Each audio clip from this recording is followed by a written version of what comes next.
શિક્ષણ આપવું જોઈએ, ગ્રેજ્યુએટ બનાવવા જોઈએ, આઈપીએસ આઈએસ બનાવવા જોઈએ. બીજા નંબર પર આવે આરોગ્ય. સ્વાસ્થ્ય એનું સારું રહે તો શિક્ષણ લઈ શકે, તો એ ખેતી બી કરી શકે. એનું ત્રીજું છે સિંચાઈ.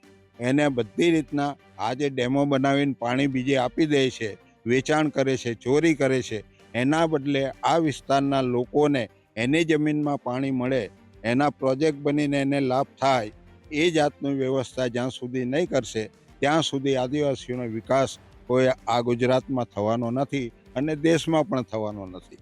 તો આ સરકારોએ ધ્યાન આપવું જોઈએ. અને આ જે બજેટ છે, બજેટની જોગવાઈ, એ જોગવાઈ કેટલી જોગવાઈ વાર્ષિક થાય છે, એના ભાગરૂપે શિક્ષણમાં પૈસા આપવા જોઈએ, સિંચાઈમાં આપવા જોઈએ, આરોગ્યમાં આપવા જોઈએ, ડૉક્ટરો બનાવવા જોઈએ. આજે ડૉક્ટરો બને બી છે એના ખર્ચે, પરંતુ એને યોગ્ય પેલું માર્ગદર્શન અને એને સહાય નથી મળતી. એટલા માટે એ લોકો પણ એનો ધંધો વિકસાવી શકતા નથી અને અમારા સમાજને એ લોકો સેવા આપી શકતા નથી. તો આ જે બજેટ છે એ અમારા લોકો માટે, અમારા માણસોને એ કરીને એને શિક્ષિત બનાવીને, એને હોસ્પિટલો બનાવીને સારી રીતના એને આરોગ્ય મળે, સારી રીતના એ જમીનમાં એનો પાક લણી શકે, એના ભાવ સારી રીતના મળી શકે, એવી વ્યવસ્થા સરકાર જ્યાં સુધી નહીં કરે. આજે તો બેરોજગારી એટલી બધી છે અને બેકારી એટલી બધી છે કે ન પૂછો વાત. છોકરા ભણેલા હોવા છતાં બી આજે એને નોકરી નથી મળતી અને એ બિચારા ભટકે છે, દર ભટકીને મરી જવાના. તો પણ આ સરકારનું પેટનું પાણી હાલતું નથી. અમારું અલગ બજેટ છે, અલગ રિઝર્વેશન સીટો છે. એ સીટો જ્યાં સુધી ગૃહની અંદર અલગ વ્યવસ્થા કરીને એને બેસાડે નહીં ત્યાં સુધી એ જે પ્રતિનિધિ જાય છે એ અમારી વાત કરી શકવાના નથી. અને પાર્ટીની જે મેન્ડેટ આપીને, જે ટિકિટ આપીને એને બંધવા મજૂર તરીકે જે બનાવી રાખ્યા છે, એમાંથી મુક્તિ ત્યારે જ મળશે કે આ વ્યવસ્થા કરે, એને અલગથી એનો અવાજ રજૂ થાય ગૃહની અંદર. એ જાતની વ્યવસ્થા જ્યાં સુધી નહીં કરે ત્યાં સુધી અમારો ડેવલપમેન્ટ શક્ય નથી. પણ જે તમે તમામ મુદ્દા કહો છો, તો એક તરફ જે ગુજરાતની આપણે વાત કરીએ તો ગુજરાતની અંદર 27 જેટલી સીટો આદિવાસી સમાજની અનામત છે.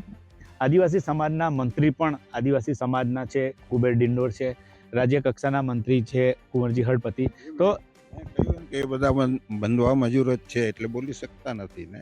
અમને શું ફાયદો છે આજે? તમે જુઓ ને અમારી વસ્તી ક્યાં છે આજે. એને નથી નોકરી મળતી, એ બોલી શકતા નથી, એને ગામ સભાઓ બનાવી શકતા નથી. એ સરકારની ફરજમાં આવે છે ને, રૂઢી ગામ સભા બનાવી ને એ લોકોના જે હક અધિકાર છે એ આપવાની જિમ્મેવારી સરકારની છે.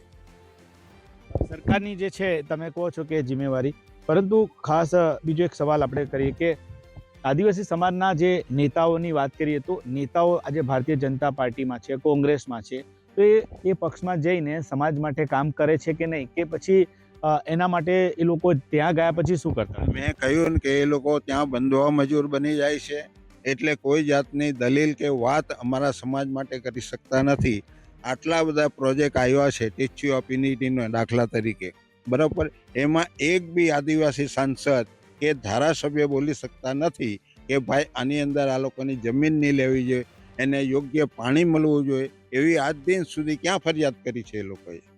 એ લોકો કહે છે કે રોજગારી મળી, એટલે કે એ લોકો, મારા લોકો એમના બની જાય છે એટલા માટે એ રોજગારી બી નથી મળવાની, અહીંથી વિસ્થાપન કરવા સિવાય અમારો છૂટકો નથી.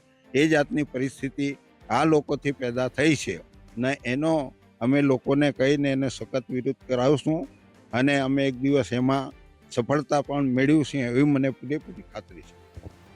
બીજું છૂટકે કે આદિવાસી સમાજના અલગ અલગ સમાજ જે છે, આદિવાસી સમાજના, તમને લાગે છે કે આદિવાસી સમાજ જે અલગ અલગ જે મતલબમાં પેટા જાતિમાં જે છે તે સંગઠિત છે કે નહીં, અને સંગઠિત હોય તો શું થાય ને સંગઠિત નથી એના કારણે શું થાય છે? તમે શું માનો છો કે સમાજ સંગઠિત છે?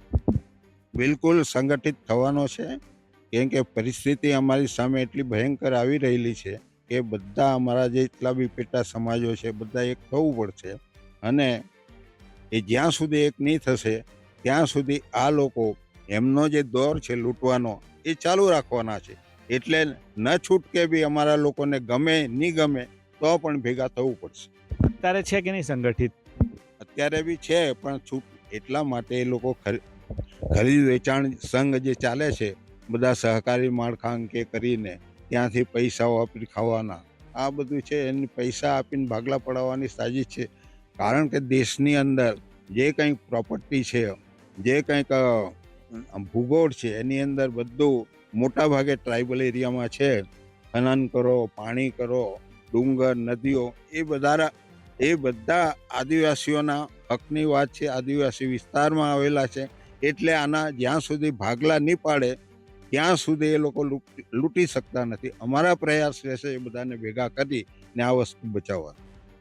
એટલે કે જે આદિવાસી સમાજને તમે સંગઠિત કરવાની વાત કરો છો, તો એ વિશે આપણે વાત કરીશું. હવે જે આગળનો જે પ્રશ્ન છે, આપણે જે વાત કરીશું કે જે આદિવાસી સમાજની અંદર અત્યારે બે વિચારધારા એક કોમનલી જોવા મળી રહી છે, એ વિશે વાત કરશું. એક મિનિટ, બસ પૂછવા દેજે, દાદાને પાણી આપી દે, લેકિન બીજો કટ કરી દે. હા બસ.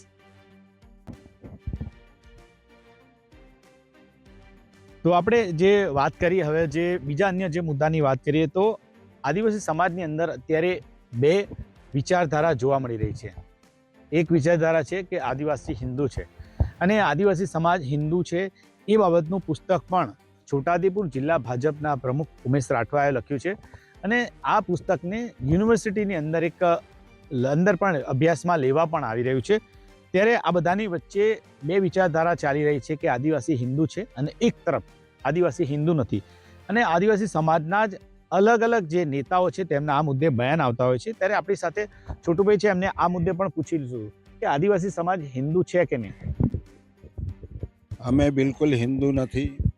અમે પહેલાં બી હિન્દુ નહોતા, અત્યારે બી નહોતા, ને આગળ પણ અમે હિન્દુ રહેવાના નથી.